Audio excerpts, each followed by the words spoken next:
আমরা যদি নিশ্চিত হয়ে যাই যে এইটা আসলে স্ক্যাম, এখানে ভোটার টার্ন আউট লো রেখে নির্দিষ্ট কিছু গোষ্ঠীকে জিতায় নিয়ে আসার চেষ্টা হচ্ছে, তাহলে আমরা এই নির্বাচনে অংশ থাকবো না।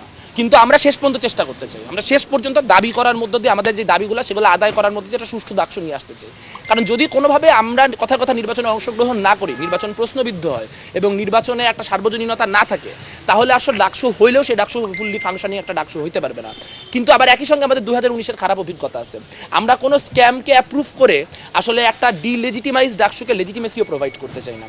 কিন্তু আমরা এখন পর্যন্ত আপনারা আমাদের অ্যাপ্রোচ বা গতিমুখ দেখলেই বুঝবেন যে আমরা কিন্তু প্রচারের দিকে, আমরা ভোটারের দিকে, আমরা ম্যানিফেস্টোর দিকে।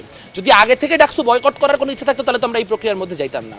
কিন্তু আমরা শেষ দিন পর্যন্ত চেষ্টা করব যাতে করে হচ্ছে ডাকসুর আমরা যেভাবে চাইতেছি যে হায়ার ভোটার টার্ন আউট একটা ডাকসু হোক। দেখেন অফলাইন প্রচারণার ক্ষেত্রে নানান রকম বিধিবাধ্যকতা তৈরি করা হয়েছে, কিন্তু অনলাইনে দেদারসে প্রচার হচ্ছে এবং অনলাইনে ঢাকা বিশ্ববিদ্যালয় কেন্দ্রিক প্রচুর গ্রুপ আছে যাদের একমাত্র কাজ বিভিন্ন প্রার্থীর নামে বিষোদ্গার করা, বিভিন্ন প্রার্থীর নামে মানে কুৎসা রটনা করা, নারী প্রার্থীদের স্লাট শেম করা এবং যে কোনো প্রক্রিয়ায় নির্বাচনের যে মানে গ্রাউন্ড, সেই গ্রাউন্ডটাকে প্রশ্নবিদ্ধ করা।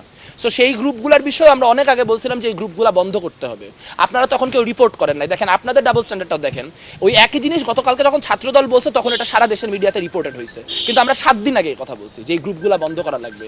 এই ডিইউ ইনসাইডার্স, বিশ্ববিদ্যালয় শিক্ষার্থী সংসদ, এগুলো এখন নাম বদলাইতেছে। মানে গুপ্ত রাজনীতির অবস্থা কি, পেজের নামও ইনসাইডার্স।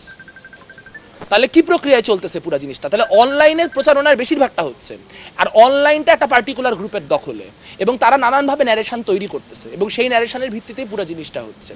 আবার অফলাইনে প্রচার সীমাবদ্ধ। যদি এমন হতো যে আপনি অফলাইনে প্রচারণাকে অবাধ করে দিচ্ছেন, অফলাইনে কোনো রেস্ট্রিকশন রাখেন নাই যে ঠিক আছে যেভাবে পারো প্রচারণা করো, তাহলে অনলাইনের যেই হিসাবটা সেই লাইন সেটাতে আমরা অফলাইনে অফসেট করার চেষ্টা করতে পারতাম। কিন্তু আপনি অফলাইনকে রাখতেছেন রেস্ট্রিক্টেড, অফলাইনে কোনো কিছু হলে আপনি আচরণবিধি লঙ্ঘন বলে সেটাকে আটকানোর চেষ্টা করতেছেন, কিন্তু অনলাইনে যে যার নামে যা খুশি কুৎসা করতে পারবে, অনলাইনে সকল ধরনের ক্যারেক্টার অ্যাসাসিনেশন চলবে, সকল ধরনের মিথ্যাচার চলবে, এইটা তো হইতে পারে না। অন্তত ঢাকা বিশ্ববিদ্যালয়ের নাম দেওয়া পেজ দিয়ে বা নাম দেওয়া গ্রুপ দিয়ে তো এটা চলতেই পারে না।